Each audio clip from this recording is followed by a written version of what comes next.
Capítulo 4. Pedro, o sanguíneo. Pedro é provavelmente o personagem mais querido do Novo Testamento. A razão é muito simples. Como é totalmente extrovertido, seus defeitos são visíveis a todos. Ele tropeça de modo impetuoso pelas páginas dos evangelhos, deixando à mostra a carne crua do sanguíneo. Em um momento, é amável e alegre. No outro, assusta com suas atitudes. Sem dúvida alguma, é o homem mais sanguíneo da Bíblia. Examinemos as qualidades desse temperamento. O sanguíneo é caloroso, amável e simpático. Atrai as pessoas como se fosse um imã. Tem bom papo, é otimista e despreocupado. É a vida da festa. É generoso, compassivo, adapta-se ao ambiente e ajusta-se com os sentimentos alheios. Porém, como os outros temperamentos, tem seus defeitos. Em geral, tem pouca força de vontade. Emocionalmente é instável e explosivo, irrequieto e egoísta. Na mocidade, é considerado aquele que vai ser mais bem-sucedido. Raramente, entretanto, alcança o que dele se espera. Tem grande dificuldade em seguir detalhadamente as instruções e quase nunca fica quieto. No fundo dessa capa de ousadia, ele é muitas vezes inseguro e temeroso. Os sanguíneos são bons vendedores, oradores, atores e, não raro, tornam-se líderes. O apóstolo Pedro é, com exceção do Senhor Jesus Cristo, o homem que mais sobressai nos evangelhos e ocupa situação relevante nos primeiros 10 capítulos de Atos. Ele falava mais do que os outros discípulos e conversava com maior frequência com o Senhor. Nenhum discípulo, a não ser Judas, o Iscariotes, teve reprovação mais severa, e nenhum outro discípulo ousou, como ele, repreender o Senhor. Por outro lado, nenhum discípulo testemunhou, como Pedro, tanto respeito e amor por Cristo, e nenhum outro recebeu louvor tão pessoal do Salvador. Pedro tinha o carisma que atrai as pessoas, sejam elas daquele primeiro século, sejam os leitores do século XXI. Sem dúvida, Pedro exibia calor, intensidade e ação dinâmica. Essa qualidade sanguínea é provavelmente a razão pela qual Hipócrates concluiu ser esse temperamento causado por sangue quente. Alexander White disse dele: "A pior doença do coração humano é a frieza." Bem, Pedro tinha muitos defeitos, porém, jamais coração frio. As falhas de Pedro estavam todas justamente no calor de seu coração. Tinha a mente vibrante, era impulsivo demais, cheio de entusiasmo. Seu coração quente sempre lhe subia à boca, e muitas vezes ele falava quando deveria ter ficado quieto. Pedro era transparente, e nunca deixava seus amigos em dúvida quanto ao que pensava. Ele lhes falava tudo. Essa tendência tão extrovertida torna seu temperamento o mais fácil de escolher para estudo na Bíblia. O único que encontra dificuldade em diagnosticar um temperamento sanguíneo é o próprio sanguíneo. Ele raramente analisa seus pensamentos e suas ações, apenas irrompe com impulsividade e se lança de uma crise a outra. Muitos sanguíneos têm provocado gargalhadas nos amigos ao declarar: "Não consigo determinar meu temperamento." O sanguíneo é o único que não sabe. Evidentemente, ele tem pouca habilidade analítica e não é dado à introspecção ou ao autoexame. Pedro deixa a impressão de ter sido um homem de grande estatura física, quando caminha vigorosamente pelas páginas dos primeiros 5 livros do Novo Testamento.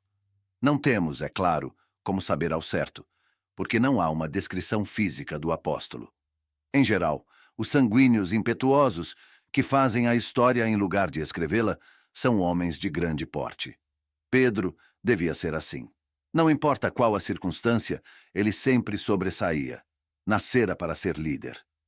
O relato bíblico sobre Pedro é bem completo, o que faz dele um excelente exemplo para nosso estudo. É fácil diagnosticar suas qualidades e seus defeitos, e, em Atos, temos detalhes que demonstram como o Espírito Santo o fortaleceu em suas fraquezas. Em lugar de experimentar a frustração comum à maioria dos sanguíneos, Pedro foi de tal forma encorajado quando experimentou a plenitude do Espírito, que se destaca como um dos sanguíneos mais bem-sucedidos de que temos conhecimento. Ele não só foi o homem de maior influência na igreja dos primeiros tempos, como continua um desafio para os cristãos. Um exemplo do que o Espírito Santo pode fazer com uma vida entregue a ele. Impulsivo. Quando André levou a Jesus seu irmão sanguíneo, Simão, este parecia bem longe de se tornar um futuro líder espiritual. Pelo contrário, Era apenas um pescador barulhento, profano e genioso, cujo traço mais evidente era a impulsividade. Quando agia, fazia-o de imediato, como dizem as Escrituras. Quando um diálogo ia cessando, era ele quem o continuava. Falava pelos cotovelos. Era chamado o que fala pelos discípulos. As palavras, então disse Pedro, são introdutórias de mais expressões do que a soma total das falas de todos os outros discípulos. Quando o Senhor chamou a Pedro em Mateus 4, 20, sua pronta reação foi: no mesmo instante, eles deixaram as suas redes e o seguiram. Quando as viagens de Jesus levaram os discípulos para perto da casa de Pedro, este impulsivamente convidou a todos para comer e dormir ali, não levando em consideração o fato de sua sogra estar doente. Marcos 1, 29 e 30. Porém, como acontece tantas vezes na vida de um cristão sanguíneo, o Senhor Jesus se interpôs, curando milagrosamente a mulher, que passou a ajudar a esposa de Pedro a servir. O temperamento impetuoso de Pedro é visto com clareza na noite em que Jesus andou sobre o mar. Senhor, disse Pedro, se és tu, manda-me ir ao teu encontro por sobre as águas. Venha, respondeu ele. Então Pedro saiu do barco, andou sobre as águas e foi na direção de Jesus. Mateus 14, 28 e 29. Quem, a não ser um sanguíneo impulsivo e até um tanto infantil, iria querer deixar a segurança do barco e andar por cima d'água? Essa história ilustra também uma tendência comum, porém menos notada. Apesar de sua valentia e coragem aparentes, em geral o sanguíneo é bastante medroso. Salta sem olhar, mas logo fica apreensivo quanto às consequências do salto. Foi exatamente isso que aconteceu com Pedro.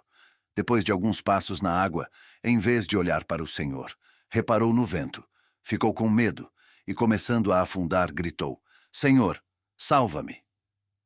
E prontamente, Jesus, estendendo a mão, tomou-o e lhe disse: Homem de pequena fé, por que você duvidou? Mateus 14, 30 e 31. Essa característica do sanguíneo, de saltar antes de olhar e depois tremer com as possíveis consequências, mudará quando o Espírito Santo transformar sua vida. Ele se tornará pacífico, terá domínio próprio e esperará no Senhor, em vez de correr desesperadamente em todas as direções. Em lugar de tremer, manterá seus olhos fixos em Cristo e nas circunstâncias em que se encontra. Quem vê a situação terá suas dúvidas, mas Pedro é um bom exemplo do que se deve fazer quando dúvidas, ansiedades ou temores tomam conta de você. Ele clamou: Senhor, salva-me, e Cristo o salvou. Não devemos ser demasiadamente severos com a atitude incrédula de Pedro nessa ocasião. Ao menos ele teve fé a ponto de sair do barco e entrar no mar impetuoso. Foi mais do que os outros discípulos fizeram, e alguns deles teriam lucrado se tivessem o espírito mais audacioso. Uma das explosões de Pedro nos oferece um vislumbre cheio de humor quanto a seu constante impulso para falar. Na posição de um dos 3 discípulos preferidos, Pedro, juntamente com Tiago e João, foi com o Senhor ao Monte da Transfiguração. Jesus foi transfigurado diante deles. Sua face brilhou como o sol. A esses 3 homens foi dado o privilégio de ver a glória divina do Senhor, brilhando por meio de sua humanidade. Então, apareceram Moisés e Elias, 2 dos homens mais respeitados da história de Israel, conversando com Jesus. Incontrolavelmente comovido, como nos relata a Bíblia, Pedro disse a Jesus: Senhor, é bom estarmos aqui. Se quiseres, farei 3 tendas. Uma para ti, uma para Moisés e outra para Elias. Mateus 17, do 1 ao 13. Sempre que um sanguíneo não sabe o que fazer, ele fala. É certo que romperá qualquer período de silêncio tenso com palavras, por vezes ditas na hora errada, desnecessárias ou até mesmo inconvenientes. Esse foi o caso de Pedro. Ninguém havia perguntado, porém, ele já veio como uma resposta. Se houve uma hora em que se devia manter a boca fechada, essa foi uma delas. Mas Pedro não se sentiu envergonhado. Ele tinha que dizer algo, então falou inadvertidamente: Senhor, é bom estarmos aqui. Não é um exemplo clássico? Ali estava ele, desfrutando o raro privilégio de ver 2 homens que haviam morrido cerca de 1000 anos antes, e disse: é bom estarmos aqui. E isso não bastou. Nosso tagarela impulsivo prossegue, sugerindo que façam 3 tendas. Não lhe ocorreu que os espíritos de homens mortos não precisam de tendas, e que permanecer no cume do monte faria malograr o propósito de nosso Senhor em vir ao mundo. Sei que as intenções de Pedro eram boas, geralmente o são, mas nada muda o fato de que suas ideias impulsivas e impensadas são frequentemente mal dirigidas. Nessa ocasião, ele estava tão enganado que o Deus Todo-Poderoso falou dos céus estas palavras: Este é o meu filho amado de quem me agrado. Ouçam-no. Pedro deveria ter escutado e não falado. Mateus 17:5. A ilustração mais conhecida da impulsividade de Pedro deu-se no jardim do Getsemane. O Senhor Jesus acabara de beber do cálice da nova aliança em seu sangue e estava pronto a se oferecer em sacrifício pelos pecados do mundo. Uma multidão armada de espadas e archotes, vinda da parte do sumo sacerdote, fariseus e oficiais do povo, surgiu para prendê-lo à força. João nos conta que Simão Pedro, que trazia uma espada, tirou-a e feriu o servo do sumo sacerdote, decepando-lhe a orelha direita. O nome daquele servo era Malco. João 18:10. É claro, Pedro era pescador, não esgrimista. Provavelmente apontou para a cabeça de sua vítima, mas ou o homem se abaixou, ou Pedro não tinha prática, por isso só lhe cortou a orelha. Mateus explica a razão da atitude de Pedro quando Jesus perguntou: Você acha que eu não posso pedir a meu pai, e ele não colocaria imediatamente à minha disposição mais de 12 legiões de anjos? Mateus 26:53. O problema de Pedro era que ele não pensava. Os sanguíneos, por natureza, agem, não pensam. Quando pressionados, têm de fazer alguma coisa. Essa falta de reflexão causa a perda de ricas bênçãos na vida dos sanguíneos. Por exemplo, quando Pedro e os demais discípulos lamentavam a morte do Senhor, algumas mulheres foram dizer-lhes que haviam estado junto à sepultura, encontrando-a vazia, e viram um anjo que lhes dissera: Ele não está aqui, ressuscitou como havia dito. Mateus 28:6. Como era de esperar, os dois homens correram para a sepultura. João, sendo mais jovem, chegou antes, mas parou à entrada do túmulo vazio. Ao chegar, Pedro empurrou o companheiro para passar à sua frente e correu para dentro do túmulo.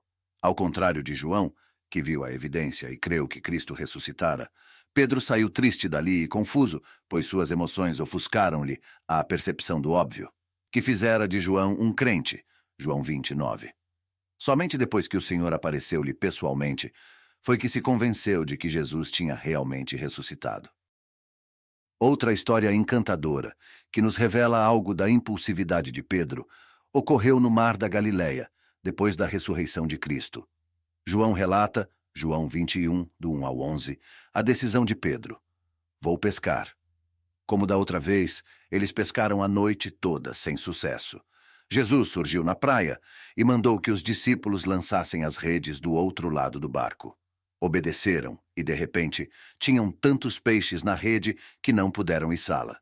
João exclamou: É o Senhor! Quando Pedro ouviu isso, esqueceu-se dos peixes, pulou na água e nadou até Jesus. Tipicamente sanguíneo, deixou o trabalho inacabado quando encontrou algo mais atraente para fazer. Nós elogiamos Pedro por seu amor a Cristo nessa ocasião, mas ele deixou a tarefa para os outros terminarem, apesar de lhes ajudar quando chegaram mais perto da praia. Os sanguíneos não são preguiçosos, mas tendem a pular de uma coisa para outra. Têm pouca capacidade de concentração. Desinibido. Nem todas as ações impetuosas de Pedro foram de efeito negativo. Em diversas ocasiões, ele fez ou disse inesperadamente coisas tão maravilhosas que até hoje, quando lemos os relatos, sentimos nosso coração aquecer. Os sanguíneos têm essa agradável capacidade. Na hora em que se está mais irritado por causa da falta de consideração alheia, eles fazem alguma coisa que inspira afeto. Assim era Pedro. É muito difícil não amar um sanguíneo, às vezes apesar dele mesmo. Um desses episódios ocorreu nos primeiros dias do ministério de Nosso Senhor. Uma multidão se aglomerou ao redor de Jesus à beira-mar para ouvir seus ensinamentos. Ele entrou no barco de Pedro e pediu que o empurrasse para um pouco mais longe da praia. Terminando a mensagem, Jesus pediu a Pedro: Vá para onde as águas são mais fundas e a todos, lancem as redes para a pesca. Simão, o sanguíneo em desânimo, respondeu: Mestre, esforçamo-nos a noite inteira e não pegamos, mas porque és tu quem está dizendo isto, vou lançar as redes. Uma das tendências de sua personalidade valeu-lhe bem, pois os sanguíneos gostam de agradar. Têm prazer em se acomodar às pessoas e, muitas vezes, fazem qualquer coisa que possam para não descontentar. Mas, porque és tu quem está dizendo isto, vou lançar as redes. Logo que lançou a rede, pegaram tal quantidade de peixes que as redes começaram a rasgar-se, a ponto de começarem a afundar. Foi então que Simão, o sanguíneo, fez algo que enternece o coração dos cristãos. Comovido, sem acanhamento algum, ele prostrou-se nos pés de Jesus e disse: Afasta-te de mim, Senhor, retira-te de mim, porque sou homem pecador. Essa emoção explícita é típica do sanguíneo. Muitas pessoas julgam que quem possui esse temperamento é hipócrita ou um tanto falso por ter atitudes precipitadas em público. Isso não é verdade. Os sanguíneos são muito desinibidos, com tendência a fazer aquilo que lhes vem à cabeça. Provavelmente, a impulsividade os preocupará mais tarde. Mesmo assim, é comum vê-los mostrar seu íntimo com toda sinceridade.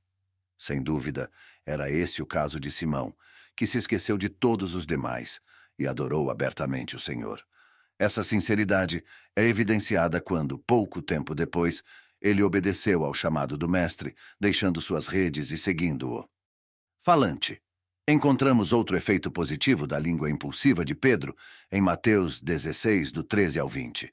Na metade de seu ministério de 3 anos e meio, Nosso Senhor perguntou para discípulos quem os homens pensavam que ele fosse. Responderam: Alguns dizem que é João Batista, outros Elias, e ainda outros Jeremias ou um dos profetas. Então Jesus perguntou: E vocês? Quem vocês dizem que eu sou?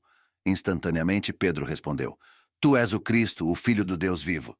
Esse belo testemunho agradou tanto ao Salvador que este replicou: Feliz é você, Simão, filho de Jonas, porque isto não lhe foi revelado por carne ou sangue, mas por meu Pai que está nos céus. O testemunho de Pedro, quanto à identidade de Jesus, foi o mais verdadeiro até aquele momento na vida do Senhor. Demonstra que já naquele momento Deus estava falando-lhe ao coração. Os sanguíneos têm enorme capacidade de responder com entusiasmo a esse tipo de motivação. Por isso, seus espíritos os compelem a andar nos caminhos de Deus, quando permitem que ele lhes fale com regularidade por intermédio de sua palavra.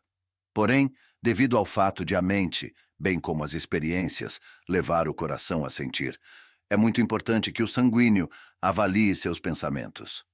Duvido que a resposta de Pedro fosse premeditada. Ele não era analítico, mas ouvira os ensinos insuperáveis de Cristo e tinha visto sua vida singela e santa durante quase 2 anos. Intimamente, sabia que esse homem era mais que humano, era divino. Então, quando a pergunta lhe foi feita, Pedro apenas disse o que sentia. Somos todos inspirados pela resposta maravilhosa de Simão, o sanguíneo. De todos os eventos na vida do apóstolo sanguíneo, meu episódio favorito se encontra em João 6, do 66 ao 69.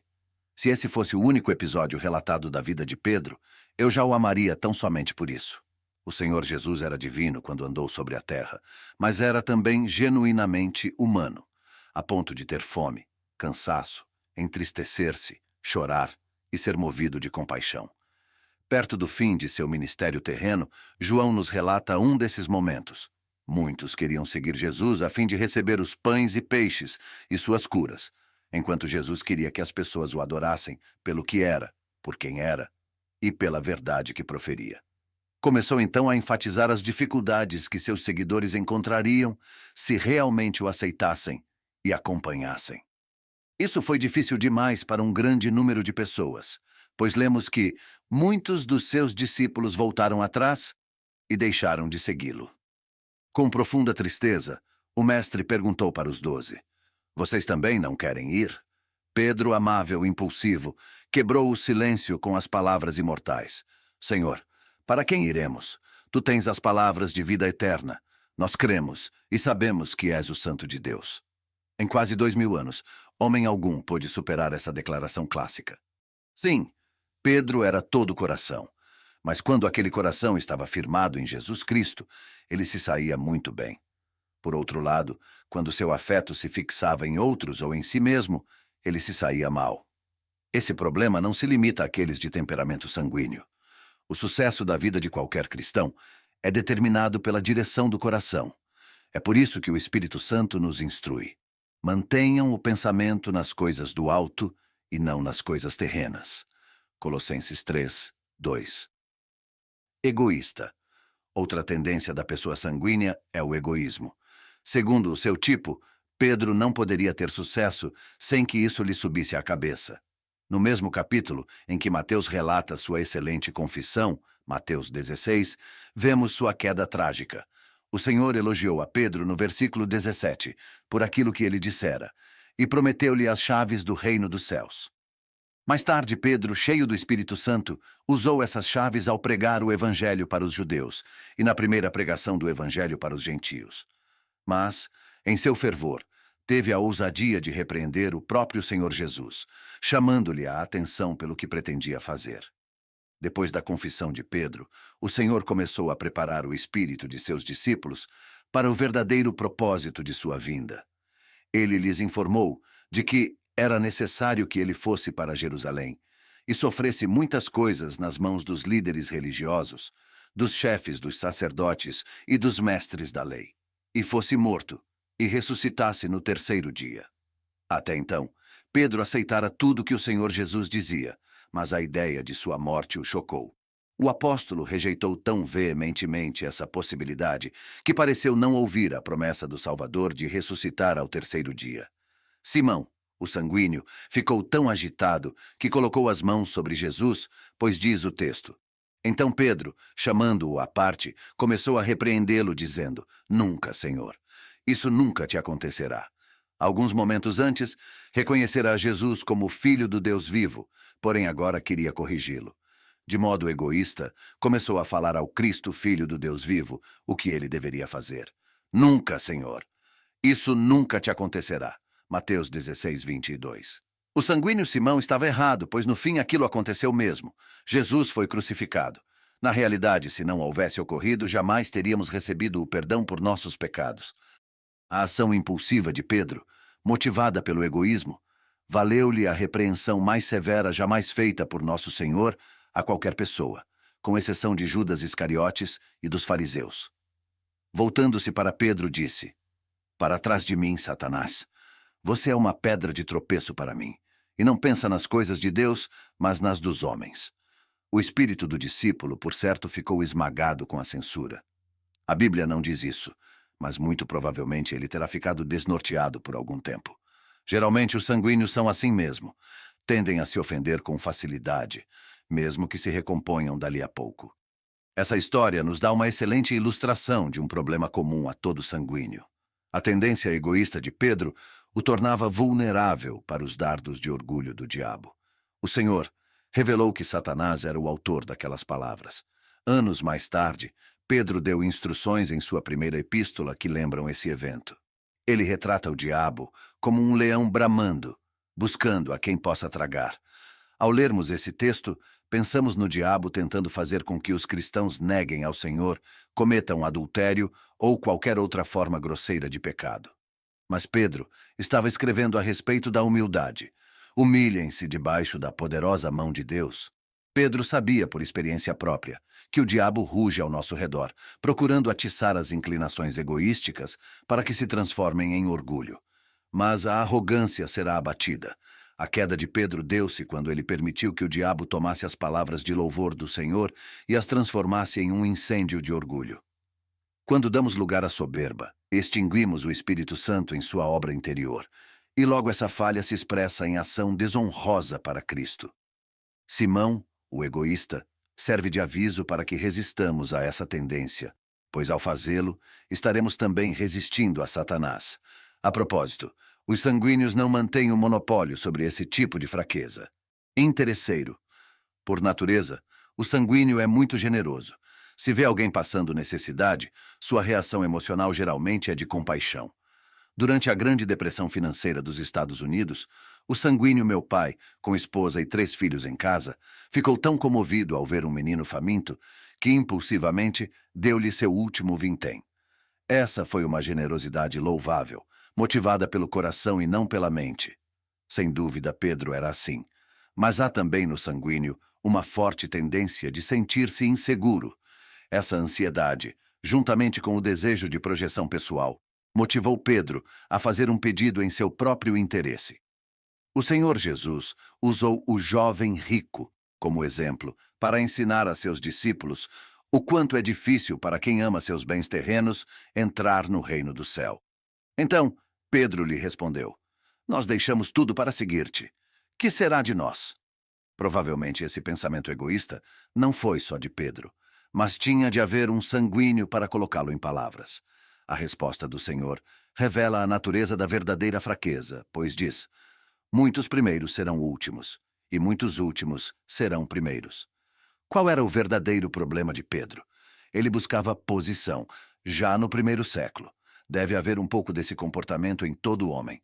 Pois quem pode dizer que jamais fez essa pergunta tão humana? O que ganho com isso? Só o Espírito Santo pode nos dar uma disposição consistente de autossacrifício, tão essencial ao cristão genuíno. Fanfarrão. Uma das falhas mais evidentes do sanguíneo é sua tendência à fanfarrice. Tudo que ele faz ou tem é o melhor. Mesmo quando merece elogios, sua tentação de alardear seus haveres ou feitos torna-o antipático e decepciona. É só dar-lhe corda, e ele acaba se enforcando verbalmente.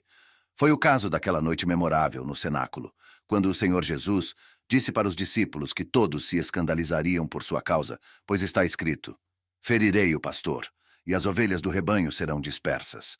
Pedro, o fanfarrão, não podia deixar passar essas palavras sem desafiá-las. Mais uma vez, repreendeu o Senhor, dizendo: Ainda que todos te abandonem, eu nunca te abandonarei. O Senhor Jesus prosseguiu dizendo claramente: Antes que o galo cante, 3 vezes você me negará. Pedro ofereceu então uma resposta veemente: Mesmo que seja preciso que eu morra contigo, nunca te negarei. Não é impressionante? É, mas a estrada do sucesso não se faz apenas de boa intenção. A resposta de Pedro nessa ocasião foi sincera.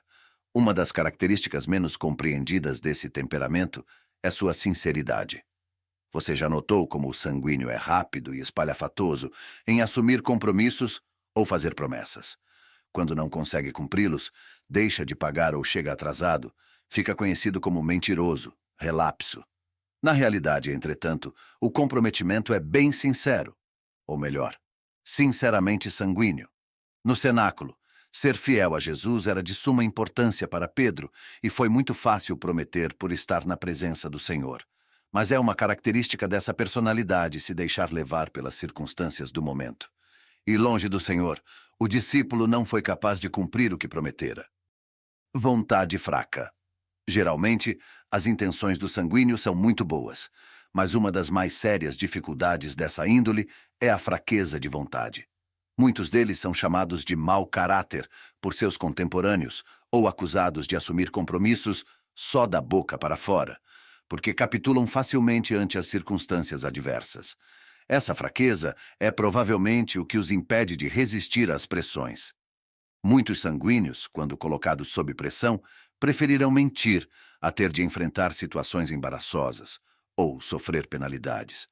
Logo passada a dificuldade, certamente sentirão arrependimento. Mas, a não ser que sejam encorajados pelo Espírito Santo, não terão forças ou autocontrole suficiente para deixar de incorrer no mesmo erro. Sem o poder de Deus a fortalecê-lo, o sanguíneo facilmente deixará sua vida emaranhar em uma teia de complexidades. Na sala de aconselhamento, é frequente o sanguíneo confessar uma série trágica de acontecimentos. Após cometer o chocante pecado do adultério contra um cônjuge fiel e leal, os opostos se atraem reciprocamente, vem sempre aquela velha história contada entre lágrimas. Eu pretendia cumprir meus votos de fidelidade no casamento. E, sem dúvida, essa era a intenção. Mas a vontade fraca desse temperamento facilita o esquecimento de promessas do passado e das boas intenções em face das tentações ou das pressões circunstanciais. Um homem de negócios disse-me: Amo minha esposa e meus filhos, mas eles ficavam em casa, enquanto que aquela linda secretária estava ali comigo o dia todo. Algo que tenho notado a respeito de pecados sexuais é que, invariavelmente, são seguidos de mentiras e toda espécie de falsos álibis. Uma mentira leva a outra, e não demora muito para que o sanguíneo, que tem memória curta, caia em contradições. A Bíblia diz: sentireis o vosso pecado quando ele vos achar. É interessante que o sanguíneo geralmente fique aliviado quando seu pecado é descoberto. A razão é simples: ele não aguenta a pressão. A teia emaranhada tecida pela infidelidade no casamento cria um sentimento de culpa insuportável. Como é extremamente emotivo, seu arrependimento vem acompanhado de muito choro. Tal qual Pedro, quem possui esse temperamento se arrepende com sinceridade, mas, por meio da posse completa pelo Espírito Santo, a tragédia pode converter-se em uma experiência de vida transformadora. É, porém, importante que a pessoa reconheça que não são suas fortes resoluções ou suas boas intenções que lhe trazem consistência à vida. É o Espírito Santo. Sem que o Espírito Santo esteja habitando em sua existência, não se pode confiar em um sanguíneo. E o pior é que nem ele pode confiar em si mesmo. Aquele que negou a Jesus. É triste o fato de que as coisas boas que se faz não se tornem tão conhecidas como as más. O evento mais conhecido da vida do amigo sanguíneo de Nosso Senhor é sua negação ao Salvador. Assim como Judas é conhecido como o discípulo que traiu a Jesus, Pedro é conhecido como o discípulo que o negou. Todos os 4 evangelhos narram a vergonhosa história. Pode ser que o objetivo do Espírito Santo fosse incutir em nós o fato de que Deus pode tomar o mais inconsistente e fraco monte de barro e fazer dele um grande homem de Deus. Uma análise cuidadosa dos eventos relacionados com a negação de Pedro nos dá muitas pistas interessantes quanto à fraqueza desse caráter. Ninguém é mais facilmente influenciado pelo ambiente do que ele. Esse fato não se apresenta à primeira vista. O sanguíneo parece ser forte, algumas vezes quase dominador, e nos dá a impressão de poder controlar qualquer situação. Mas não é assim. Esse temperamento precisa desesperadamente do calor da comunhão dos outros crentes. No caso de Pedro, as dificuldades começaram quando ele deixou os discípulos e procurou a companhia do inimigo. Os servos e os guardas estavam ao redor de uma fogueira que haviam feito para se aquecerem. Pedro também estava em pé com eles, aquecendo-se. É sempre perigoso para o cristão aquecer suas mãos no fogo do inimigo, sobretudo se for um sanguíneo. Ele é sensível para os que o cercam e tende a adaptar-se a seus costumes em vez de destacar-se no grupo. Os sanguíneos podem agir de um modo com um grupo de amigos e de forma completamente diferente com outro. Mateus nos conta que enquanto Pedro aquecia as mãos, uma criada passou e disse: "Você também estava com Jesus, o Galileu." Mas ele o negou diante de todos, dizendo: "Não sei do que você está falando." A pressão do grupo era demais para o apóstolo e, assim, ele negou o Senhor a quem amava.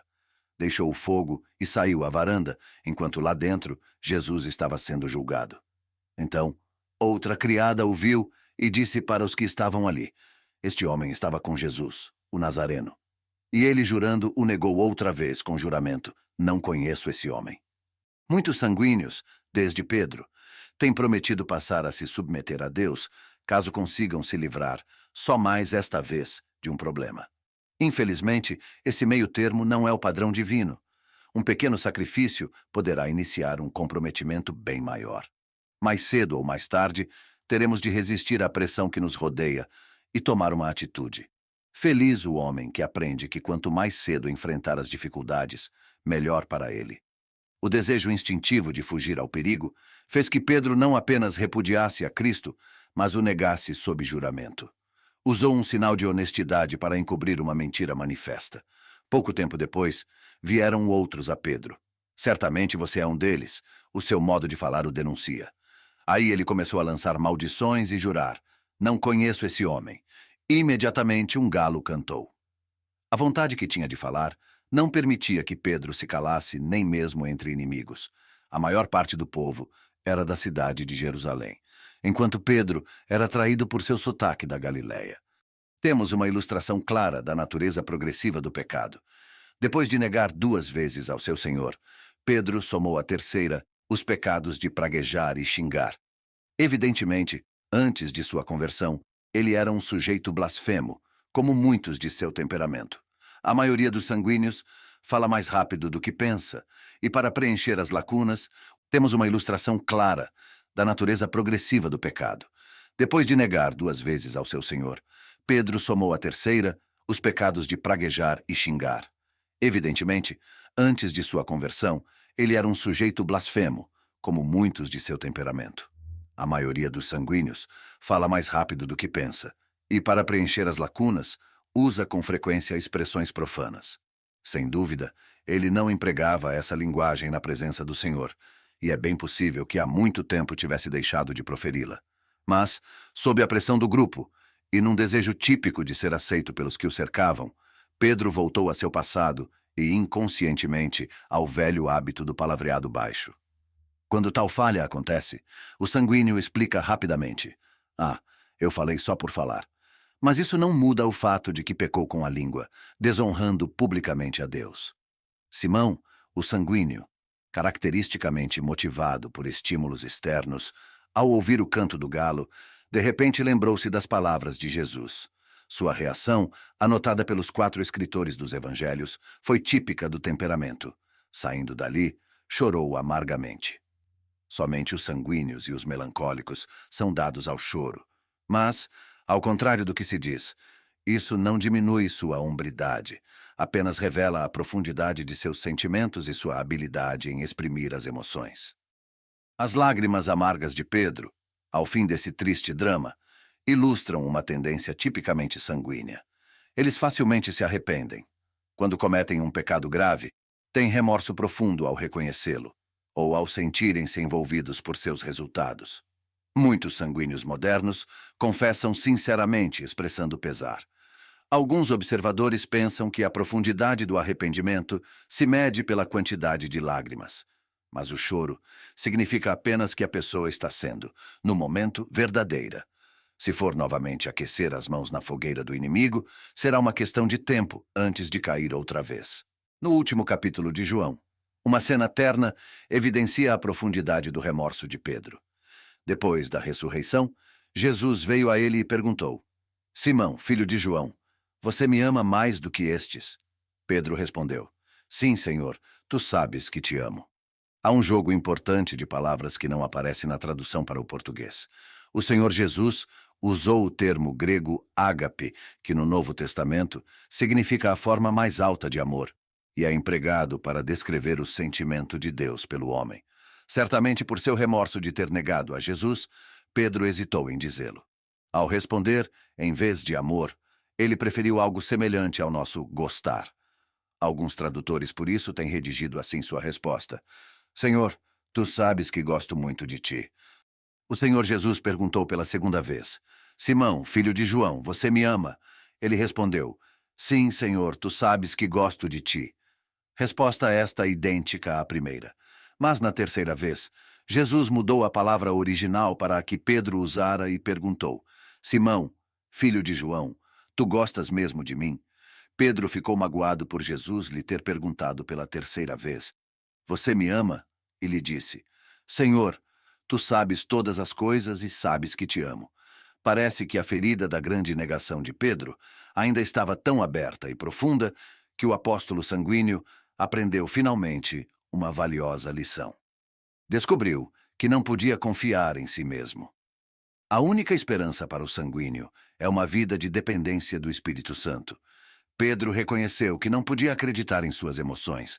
Daí, a relutância em dar uma resposta leviana, além daquilo que pudesse cumprir. Em vez disso, ele agora queria provar seu amor por meio de seus atos. Essa decisão revolucionária em sua vida parece caracterizá-lo dali por diante, evidência de que mesmo um sanguíneo inconstante pode se tornar um instrumento estável e útil quando cheio do Espírito Santo. A inconstância de Pedro. A história que vimos acima e muitos outros eventos da vida de Pedro indicam que um dos maiores problemas do sanguíneo é o fato de ser inconstante. Sua vida consiste em um paradoxo de extremos. Em um momento é quente, em outro é frio. Não tenho dúvidas de que essa tendência traga a infelicidade. O Senhor Jesus parecia saber que o desejo do coração de Pedro era de ser um indivíduo estável.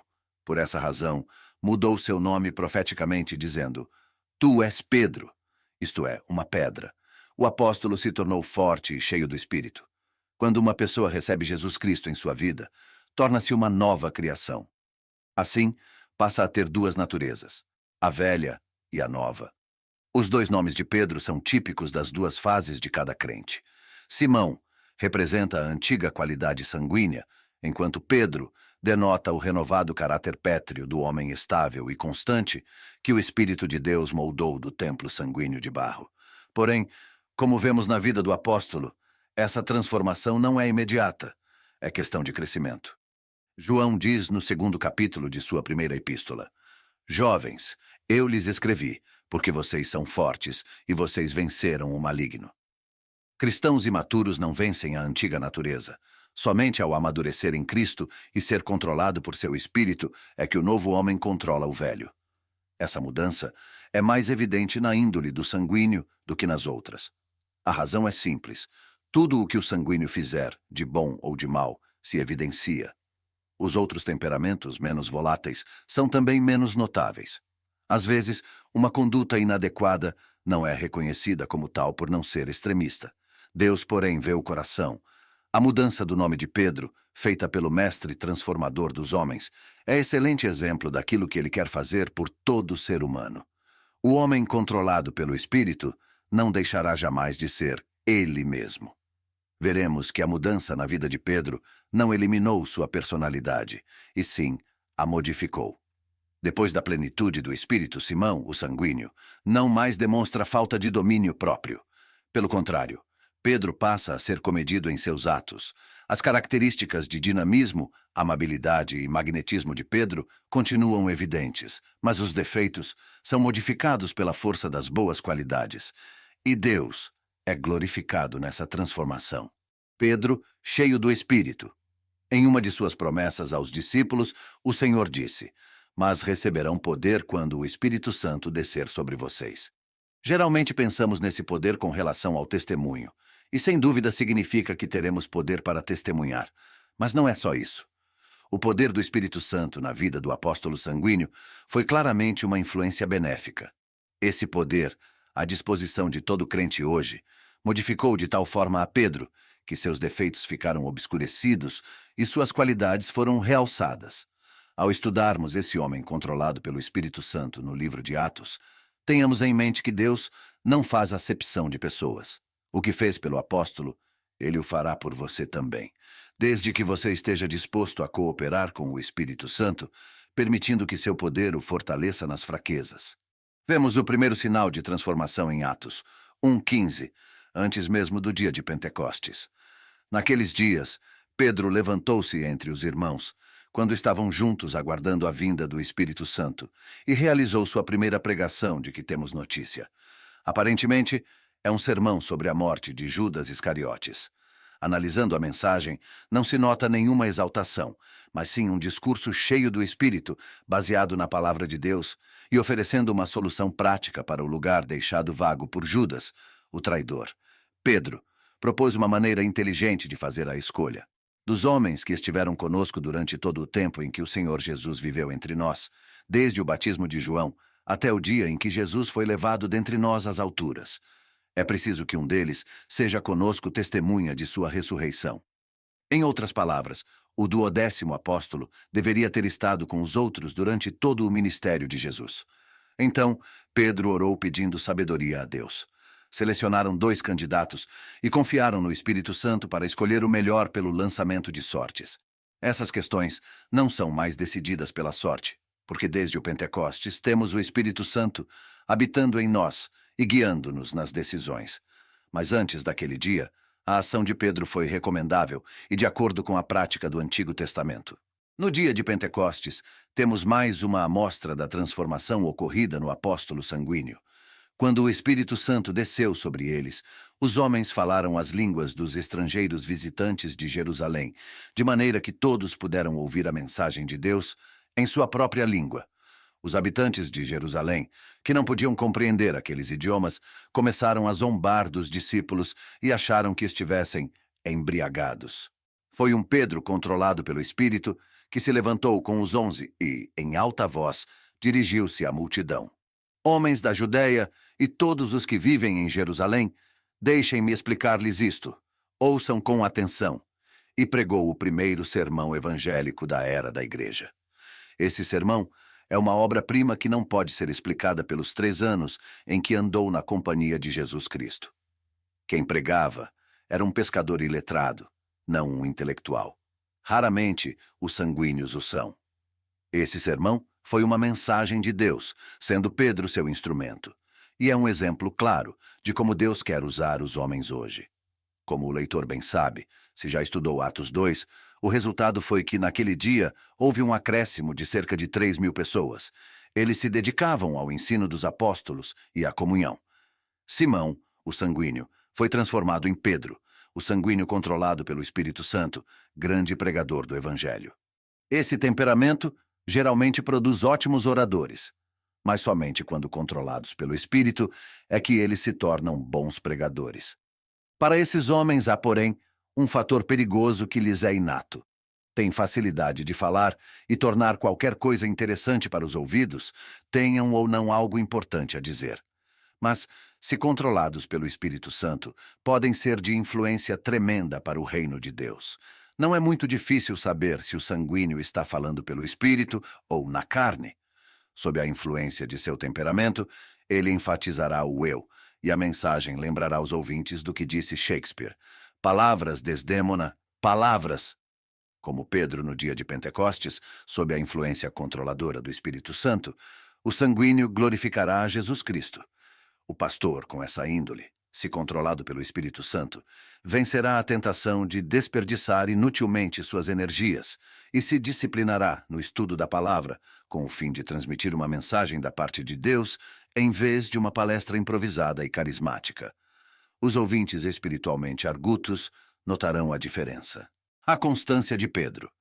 Em Atos 3, temos a garantia de que o poder de Pedro no dia de Pentecostes não fora um repente emocional, nem uma efêmera confiança em Deus. Apesar de ser a única forma de eliminar sua inconstância, a disciplina espiritual é muito difícil para o sanguíneo. Ainda assim, vemos Pedro e João indo juntos ao templo na hora da oração. João, o melancólico, naturalmente faria a coisa certa. Iria à casa de oração na hora designada. Mas uma reunião de oração só é atraente para o sanguíneo, quando controlado pelo Espírito Santo. Vemos nesse relato outra característica do Espírito. O cristão que entrega a vida ao controle do Espírito Santo não fica tenso nem temeroso. Um dos frutos desse controle é a paz. De maneira prática, isso significa que nos tornaremos flexíveis e estaremos dispostos a fazer aquilo que o Espírito Santo desejar de nós. Pedro e João foram ao templo para orar, descansando no espírito, mas quando viram o coxo mendigando à porta, foram movidos de compaixão e mudaram completamente de planos. Nem chegaram a orar no templo, pois Pedro e João olharam bem para ele. E então Pedro disse: "Olhe para nós." O homem olhou para eles com atenção, esperando receber deles alguma coisa. Disse Pedro: "Não tenho prata nem ouro, mas o que tenho, isso lhe dou. Em nome de Jesus Cristo, o Nazareno, ande." Segurando-o pela mão direita, ajudou-o a levantar-se, e imediatamente os pés e os tornozelos do homem ficaram firmes. Atos 3, 1-7. O que está faltando nessa história? Se olharmos cuidadosamente, notaremos a ausência de Simão, o sanguíneo. Pedro, controlado pelo Espírito, não procura por nada glorificar-se a si mesmo, mas dá toda a honra ao Senhor Jesus Cristo na cura desse homem. Esse parece ser um marco na vida do apóstolo. Conduzido pelo Espírito, ele aproveita a oportunidade resultante da multidão curiosa que se reúne para ver o homem curado, a saltar e pular de alegria, e prega um sermão maravilhoso de profundidade e conhecimento fora do comum. Os resultados demonstram a participação do Espírito Santo. Muitos dos que tinham ouvido a mensagem creram, chegando o número dos homens que creram perto de 5.000. Atos 4:4. A coragem de Pedro. A notícia de que milhares de pessoas que clamaram pela morte de Jesus Cristo, algumas semanas antes agora, se arrependiam de seus pecados e confessavam abertamente a Ele como Senhor e Salvador, não foi bem aceita pelas autoridades judaicas. Os principais sacerdotes chamaram os apóstolos para um interrogatório. Foi Pedro, controlado pelo Espírito, que respondeu às acusações, dando toda a glória a Jesus Cristo. As Escrituras nos dizem que, vendo a coragem de Pedro e de João, E percebendo que eram homens comuns e sem instrução, ficaram admirados e reconheceram que eles haviam estado com Jesus. Atos 4:13. Pouco tempo antes, Pedro negara covardemente 3 vezes a seu Senhor. Agora, sob pressão ainda maior, ousadamente foi fiel a Jesus Cristo. Suas palavras não demonstram exibicionismo por parte de um sanguíneo, mas sim uma rendição destemida a um homem condenado. O que provocou a diferença nas reações do mesmo Pedro, vivendo sob pressão? Atos 4:8 explica claramente. Então Pedro, cheio do Espírito Santo, disse-lhes: Pedro não procurou ganhar em intrepidez sob pressão. Descansou e foi então impelido pelo Espírito Santo. Essa deve ser sempre a atitude do cristão em face de uma oportunidade de testemunhar. Um universitário certa vez me perguntou: por que sempre fico tenso e nervoso quando vou dar meu testemunho como crente a alguém na faculdade? Expliquei que essa experiência comum ocorre quando estamos dependendo de nossos próprios dons e nossa perícia, mesmo que o façamos com interesse sincero. A melhor maneira de testemunhar nossa fé é por meio de uma entrega pessoal ao Espírito Santo. Se você estiver em um elevador com uma pessoa que precise ouvir a respeito de Cristo, não lhe cabe forçar a conversa. Sua responsabilidade é tornar seus lábios disponíveis ao Espírito Santo. Antigamente, eu lutava usando lugares comuns que me introduzissem ao assunto, mas com pouquíssimo sucesso. As conversões mais maravilhosas que tenho visto resultaram de uma oração simples, feita na presença de um pecador. Senhor, aqui estão os meus lábios. Se quiseres usá-los para compartilhar Cristo com esta pessoa, estou disposto. Eu me relaxaria e, se me encontrasse conversando e passássemos a falar sobre coisas espirituais, como acontece com frequência, confiaria em que o Espírito Santo estava testemunhando. Se a conversa não abordasse questões espirituais, embora eu estivesse disposto, ficava igualmente confiante de que estava sendo guiado pelo Espírito Santo. Nem sempre sei o que está na mente do Espírito, nem o que ele faz de minha vida, nem sou responsável pelo que pratica. Sou responsável, da mesma forma que Pedro, por ficar à sua disposição. E você, leitor, também o é. Esse tipo de testemunho é mais eficiente porque permite que o Espírito Santo controle a situação. Se é necessário haver pressão, lance-a sobre o Espírito Santo, entregando-se totalmente a ele. Ele aguenta a pressão, você não. O exemplo mais notável extraído de minha vida, quanto ao Espírito Santo usar meus lábios, ocorreu em uma aeronave 707 entre Chicago e San Diego. Exausto, após uma semana de conferências, subi ao jato com a esperança de dormir a viagem toda. O avião estava lotado e dei com os olhos em um homem que me reconheceu vagamente. Ele me convidou para sentar a seu lado e, de repente, empalideceu, pois lembrou que eu era o pastor que orara em público numa reunião, cerca de 1 ano antes. Lembrasse antes, jamais me chamaria para sentar a seu lado. Ele era um engenheiro aeronauta, comandante de um esquadrão da Força Aérea, que já havia passado por muitas situações perigosas e estava voltando de uma viagem de inspeção que durara 10 dias. Mais tarde, fiquei sabendo que falar com um pastor era a última coisa que ele desejaria fazer naquele momento. Mas corajosamente e com bastante polidez, tentava salvar a situação da melhor forma possível. Durante a primeira das 4 horas de voo, conversamos sobre política, um de meus poucos passatempos seculares. A conversa estava tão longe de qualquer assunto espiritual que eu, mentalmente, orei. Senhor, sei que me fizeste encontrar este homem por alguma razão, mas não tenho a mínima ideia de como levar a conversa para assuntos espirituais. Eis aqui meus lábios. Estou à tua disposição. Faze a tua vontade. Após 5 minutos, o homem mudou de assunto e disse: Olhe, você que é teólogo, será que pode me responder a uma pergunta? Meu cunhado vive falando comigo sobre religião, mas não consigo entendê-lo. Você pode me explicar o que significa nascer de novo? Em mais de 25 anos falando com pessoas sobre Jesus Cristo, jamais tive uma oportunidade melhor, e ela veio exclusivamente pelo poder do Espírito Santo. Muito antes de chegarmos a San Diego, este veterano aviador, em determinado momento, baixou a cabeça e orou, pedindo ao Senhor Jesus que entrasse em sua vida. O Espírito Santo não está procurando pessoas espertas, mas pessoas dóceis à sua orientação. A sabedoria de Pedro. A maioria das pessoas não pensa com clareza quando sob pressão. Geralmente, nossas melhores respostas vêm depois, muito depois da discussão.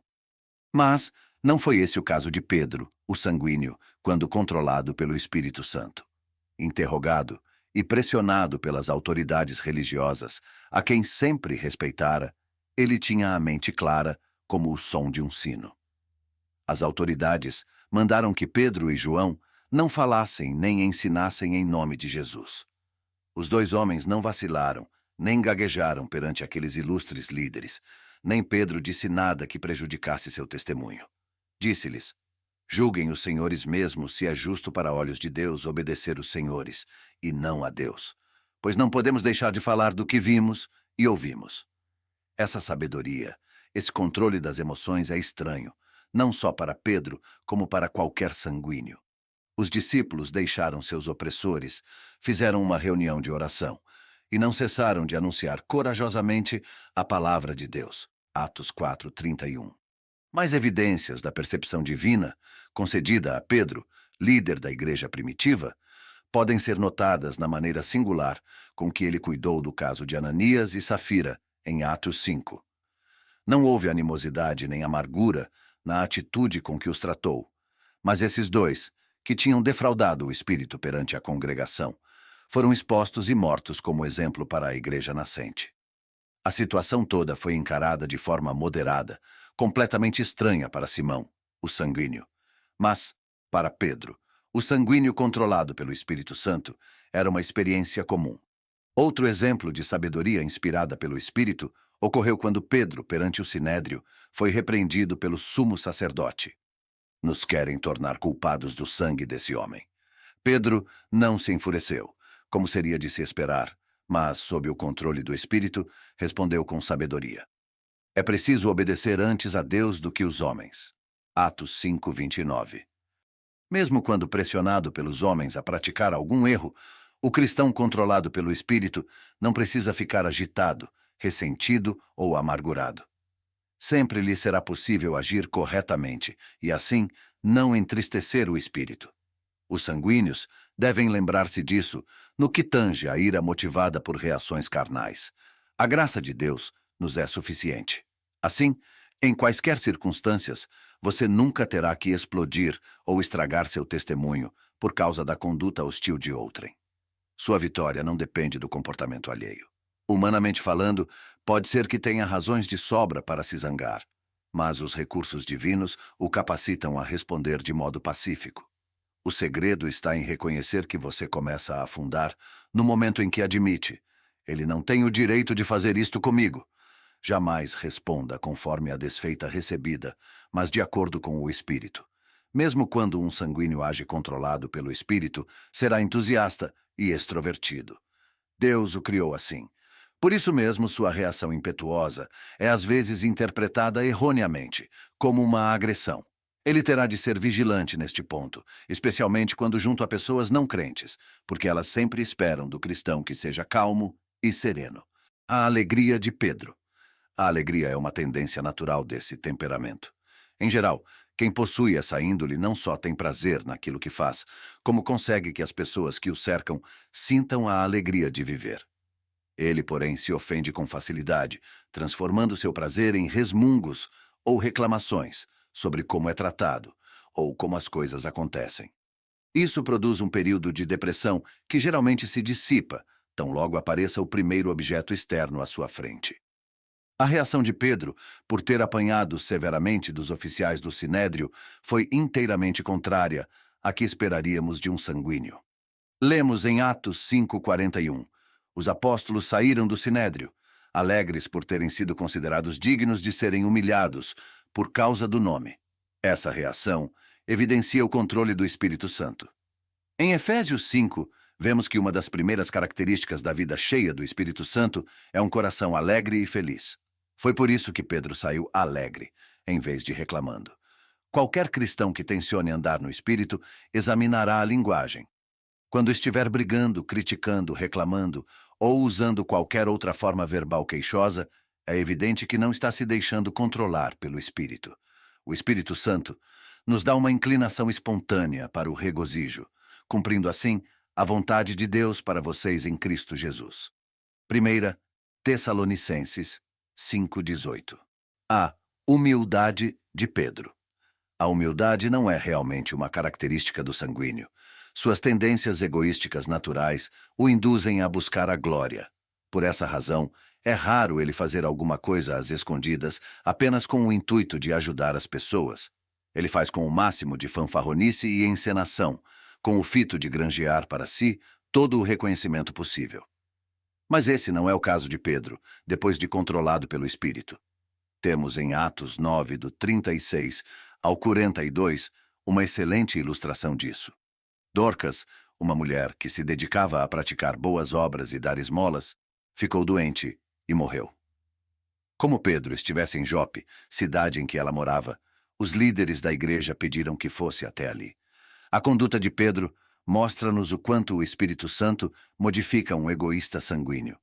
Pedro foi com eles, e quando chegou, foi levado para o quarto do andar superior. Todas as viúvas o rodearam, chorando e mostrando-lhe os vestidos e outras roupas que Dorcas tinha feito quando ainda estava com elas. Pedro mandou que todos saíssem do quarto. Depois, ajoelhou-se e orou. Voltando-se para a mulher morta, disse: Tábita, levante-se. Ela abriu os olhos e, vendo Pedro, sentou-se. Tomando-a pela mão, ajudou-a a pôr-se em pé. Então, chamando os santos e as viúvas, apresentou-a viva. Esse fato se tornou conhecido em toda a cidade de Jope, e muitos creram no Senhor. O que poderia trazer mais glória, a reputação de alguém, do que ressuscitar um morto? Pedro, porém, insistiu que todos saíssem do quarto para que ninguém observasse o que fazia. Quis o isolamento, que deu toda a glória exclusivamente a Deus. Tal conduta é tão estranha a um homem do temperamento natural de Pedro, que só pode ter sido obra do Espírito Santo. O espírito de oração de Pedro. Uma dificuldade constante encontrada pela maioria dos cristãos sanguíneos é a falta de perseverança em seus hábitos de meditação. De natureza irrequieta, é muito fácil para eles se envolverem em toda sorte de atividades para o Senhor, sem dedicar tempo a Ele pessoalmente, na leitura de sua palavra e na oração. Por si mesmos, muitos desses cristãos são um tanto vazios e tendem à carnalidade em suas decisões, mas o tempo gasto diariamente no estudo bíblico e na oração parece lhes causar forte impacto. Atos 10 nos revela uma experiência singular na vida de Pedro, quando já controlado pelo Espírito.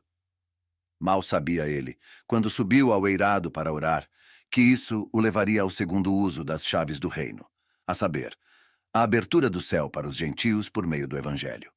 Enquanto orava, teve a visão de um lençol que descia do céu, e nesse pano, toda espécie de animais, os quais ele recebeu instruções para matar e comer. O versículo 19 diz: enquanto Pedro ainda estava pensando na visão, o Espírito lhe disse. Muitos cristãos sanguíneos não têm a orientação do Espírito porque sua incessante atividade os impede de falar com o Senhor e de escutá-lo. O amor de Pedro. Essa mesma história mostra-nos outra modificação feita pelo Espírito Santo na vida de Pedro. É uma tendência do temperamento a assumir opiniões precipitadamente e alimentar preconceitos. Quase não se precisa adivinhar a extensão de sua intolerância, porque eles são capazes de dizê-lo de forma inadvertida. Sempre que podem, os sanguíneos agarram avidamente a chance de expor essas opiniões. Uma vez que assumem uma posição, tendem a recusar toda e qualquer evidência contrária, sendo difícil fazê-los mudar de ideia. Antes de Pentecostes, Pedro revelava abundantemente tais características, mas, sob controle do Espírito Santo, era diferente. Como bom israelita, ele tinha um antagonismo arraigado em relação a todos os gentios e, de forma especial, tinha ojeriza por soldados romanos. Agora, o Espírito o instruía para que fosse até Cornélio, centurião romano, e lhe pregasse o Evangelho. A reação de Pedro foi obedecer imediatamente. Cornélio, tocado pelo Espírito Santo, deu boas-vindas a Pedro e prostrou-se aos seus pés, adorando-o. Mas Pedro o fez levantar-se, dizendo: levante-se, eu sou homem como você. Essa reação de humildade por parte de Pedro testifica novamente a influência controladora do Espírito Santo. Mesmo antes de conhecer a natureza da tarefa ou da profunda mudança que Deus operara, Pedro revelou sua preocupação objetiva pelos gentios estrangeiros. Ele disse: Vocês sabem muito bem que é contra a nossa lei um judeu associar-se a um gentio ou mesmo visitá-lo. Mas Deus me mostrou que eu não deveria chamar impuro ou imundo a homem nenhum. Por isso, quando fui procurado, vim sem qualquer objeção. Posso perguntar por que vocês me mandaram buscar? Atos 10, 28 e 29. Essa história mostra que não apenas a boca de Pedro foi santificada, mas toda sua atitude e motivação. Ele resolveu colocar-se completamente à disposição do Deus vivente. A chave da mudança de temperamento está no versículo 28. Mas Deus. Essas duas palavras garantem auxílio a qualquer sanguíneo indisciplinado, teimoso, egoísta e influenciável. Deus, o Espírito Santo, provê uma qualidade para compensar cada fraqueza humana. Sob o controle do Espírito Santo, Pedro pregou uma mensagem cheia do Espírito e assim ofereceu a salvação àqueles gentios. A resposta foi eletrizante. O Espírito Santo desceu sobre todos os que ouviam a mensagem. Apesar do espanto dos judeus que acompanhavam a Pedro, ele conduziu os novos convertidos ao batismo de água. Então ordenou que fossem batizados em nome de Jesus Cristo. A amabilidade de Pedro. A tendência característica do sanguíneo de ser rude e impaciente, como a um touro em loja de louças, segundo o provérbio, desapareceu de Pedro. Estava de tal forma controlado pelo Espírito Santo que nele só encontramos graça e moderação. Quando voltou a Jerusalém, os que eram dos circuncisos disputaram com ele. Cristãos tipicamente carnais, eles não puderam ver a colheita de almas acima de suas críticas tendenciosas, em vez da reação normal e sanguínea de Simão, que seria de ralhar severo com eles. Pedro começou a explicar-lhes exatamente como tudo havia acontecido, Atos 11:4, e expôs-lhes os fatos com todos os detalhes. Em razão de sua explanação gentil e controlada pelo Espírito, os judeus cristãos reagiram bem a essa primeira colheita de estrangeiros gentios, pois as Escrituras dizem que, ouvindo isso, não apresentaram mais objeções e louvaram a Deus, dizendo: Então, Deus concedeu arrependimento para a vida, até mesmo para os gentios. Simão, o sanguíneo, nada conhecia do princípio de que a graça e a amabilidade desviam as críticas iradas, mas o Espírito Santo conhecia. Em vez de provocar contenda e divisão, Pedro uniu mais as pessoas. Não podemos deixar de nos perguntar se muitos dos vergonhosos conflitos dos últimos séculos da história da Igreja poderiam ter sido evitados, se os líderes tivessem enfrentado as críticas sob a influência controladora do Espírito Santo. Esse desafio, é claro, não se limita para os indivíduos de temperamento sanguíneo. Pedro, homem de fé. Uma das 9 características da vida preenchida pelo Espírito, conforme Gálatas 5, 22 e 23, é a fé. Como já verificamos, o sanguíneo tem inclinação para o medo. Isso se nota especialmente quando precisa tomar decisões sozinho. Em Atos 12, vemos o apóstolo Pedro em outra situação. O rei Herodes aprisionara alguns da igreja com o intuito de maltratá-los. Pedro, sozinho na cadeia, foi chamado por Herodes. Em lugar de se preocupar com sua prisão ou com o perigo de vida, dormia pacificamente quando o anjo do Senhor surgiu para libertá-lo. Dormir nessas condições só podia significar que Pedro estava tranquilo, sem temor, entregue para os cuidados de seu Pai Celestial. A paciência de Pedro. Os sanguíneos têm tal tendência ao sarcasmo que chegam a ferir emocionalmente os amigos. Em meu trabalho de aconselhamento, cheguei à conclusão de que a maioria das pessoas tem muitos pensamentos cínicos, mas não os deixa transparecer. Não é o caso do sanguíneo, que diz quase tudo que lhe vem à cabeça. Depois de ser miraculosamente liberto pelo anjo, Pedro se dirigiu à casa de Maria, mãe de João, onde muita gente se havia reunido e estava orando. Pedro bateu à porta do alpendre e uma serva chamada Rode veio atender. Ao reconhecer a voz de Pedro, tomada de alegria, ela correu de volta, sem abrir a porta, e exclamou: Pedro está à porta. Eles, porém, lhe disseram: Você está fora de si. Insistindo ela em afirmar que era Pedro, disseram-lhe: Deve ser o anjo dele. Atos 12, do 12 ao 15. O que o sempre impaciente Pedro fazia à porta, enquanto os incrédulos guerreiros da oração, duvidavam das respostas às próprias orações. Pacientemente, Pedro continuava batendo. Pedro não os cumprimentou com o sarcasmo que seria esperado de um sanguíneo, mas fazendo-lhes sinal para que se calassem, descreveu como o Senhor o havia tirado da prisão. Versículo 17. Nunca houve oportunidade maior para um líder da igreja ridicularizar seus amigos. Mas Pedro estava mais preocupado com o fortalecimento espiritual daquelas pessoas e com a graça de Deus do que em menosprezar a fraqueza alheia. O capítulo 12 demonstra vivamente a obra do Espírito Santo em um temperamento sanguíneo. A liderança de Pedro. A inspirada liderança do apóstolo sanguíneo torna-se evidente em Atos 15, num momento importantíssimo da história da igreja primitiva. Paulo e Barnabé haviam acabado de voltar de sua primeira viagem missionária entre os gentios. A reação dos cristãos legalistas foi amarga e criou grande contenda e discussão com eles. Paulo e Barnabé se apresentaram perante os presbíteros e relataram tudo o que Deus tinha feito por meio deles. Alguns homens desceram da Judéia para Antioquia e passaram a ensinar os irmãos: se vocês não forem circuncidados conforme o costume ensinado por Moisés, não poderão ser salvos. Depois de muita discussão, Pedro levantou-se e dirigiu-se a eles. A palestra de Pedro, diante das circunstâncias hostis, foi usada pelo Espírito Santo para restaurar a unidade da igreja primitiva. Lemos que, quando terminou, toda a assembleia ficou em silêncio, enquanto ouvia Barnabé e Paulo falando de todos os sinais e maravilhas que, por meio deles, Deus fizera entre os gentios. Uma das dificuldades da maioria dos sanguíneos em permanecer durante muito tempo na liderança é sua imaturidade.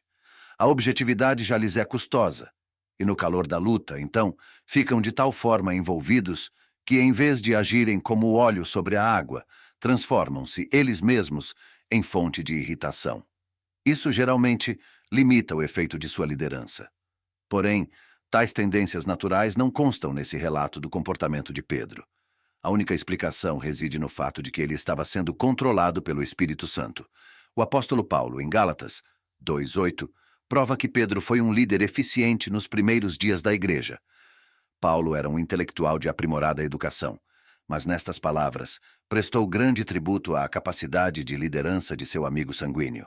Suas palavras: pois Deus, que operou por meio de Pedro como apóstolo para os circuncisos, oferecem-nos o testemunho valioso de um contemporâneo quanto os resultados miraculosos da transformação operada pelo Espírito no temperamento de Pedro. A falha de Pedro. Seria um erro pensar que, depois de Pentecostes, Pedro tivesse estado sempre sob controle do Espírito Santo. Certos cristãos idealistas estabelecem padrões tão irreais que é impossível mantê-los. Desanimados, alguns deixam então de trilhar o caminho do Espírito. Como veremos, o Novo Testamento indica que Pedro nem sempre agiu controlado pelo Espírito depois do dia de Pentecostes. Deus está interessado em todas as nossas experiências e ordena que andemos em santidade, mas não pretende castigar-nos a cada falha. Na Bíblia, o rei Davi foi conhecido como o homem segundo o coração de Deus, não porque fosse perfeito, mas porque se arrependeu depois de pecar e voltou-se contrito para Deus, a fim de ser perdoado e restaurado à sua graça. Deus não deixou de abençoar o rei após seus grandes pecados, mas enviou convicção por intermédio do profeta Natã e recebeu Davi de volta à comunhão. Até mesmo Elias sentiu-se certa vez tão deprimido que pediu a Deus para deixá-lo morrer. O Senhor perdoou ao grande profeta e usou-o de forma magnífica depois disso. O cristão não consegue escapar dos impulsos da carne. Por isso Gálatas 5,16 insiste conosco: vivam pelo Espírito, e de modo nenhum satisfarão os desejos da carne. Esse desafio não foi lançado para os incrédulos, mas para os crentes. Em vez de ficarmos deprimidos por causa de nossos pecados, permitindo que a carnalidade nos avilte, devemos, se pecarmos, recorrer imediatamente à confissão, conforme 1 João 1,9, e assim desfrutar o perdão e o esquecimento de nossos pecados por parte de Deus. Pedro voltou a ser Simão, o sanguíneo, e o apóstolo Paulo relata em Gálatas 2 como isso se deu. Parece-nos que quando Pedro esteve com Paulo em Antioquia, antes de chegarem alguns da parte de Tiago, ele comia com os gentios, porque a igreja tinha muitos convertidos gentios. Mas, quando porém eles chegaram, afastou-se e separou-se dos gentios, temendo os que eram da circuncisão. O apóstolo Paulo diz que nisso não estavam andando de acordo com a verdade do evangelho. De alguma forma, Pedro reverteu-se em Simão, o sanguíneo, devido ao medo. O medo dos homens é uma característica bastante sanguínea. Pedro não queria desagradar a seus amigos, separou-se, portanto, dos irmãos gentios, e isso com certeza os ofendeu. Não que Deus tenha deixado de usar a vida de Pedro, pois suas 2 epístolas foram escritas muito tempo depois. Sugere, porém, que mesmo cristãos amadurecidos e repletos do Espírito precisam examinar-se sempre para que também eles não andem momentaneamente na carne. A maturidade de Pedro. A maturidade espiritual de Pedro é comprovada em muitas ocasiões posteriores a essa. Mas talvez a ocasião mais destacada seja a mansidão por ele demonstrada quando o apóstolo resistiu-lhe face a face. Em vez de se ressentir da repreensão de Paulo, demonstrou uma apreciação repleta de amor. Em sua 2ª epístola, escrita já no final da vida, encontramos este tributo caloroso ao apóstolo Paulo, vindo da pena de um Pedro sanguíneo. Tenham em mente que a paciência de nosso Senhor significa salvação, como também o nosso amado irmão Paulo lhes escreveu, com a sabedoria que Deus lhe deu. 2 Pedro 3,15. Pedro recomenda ainda a leitura das epístolas de Paulo, e no versículo 16, as equipara às Escrituras do Antigo Testamento. Este é provavelmente o maior tributo que um judeu cristão poderia render a outro. Reconhecer a obra de Deus na vida de Paulo, tanto quanto na vida de Moisés, Davi, Daniel e Samuel. A transformação do apóstolo sanguíneo demonstra que Deus pode lhe tornar o tipo de pessoa que Ele quer que você seja. Mostra-nos também que para toda e qualquer tendência à fraqueza, mesmo aquelas cuja intensidade tenha sido aumentada pelo hábito, existe uma cura. Deus, o Espírito Santo, possui uma força para cada uma das falhas do sanguíneo. Este, como todos os outros cristãos, precisa continuamente dar ouvidos à admoestação. Deixem-se encher pelo Espírito.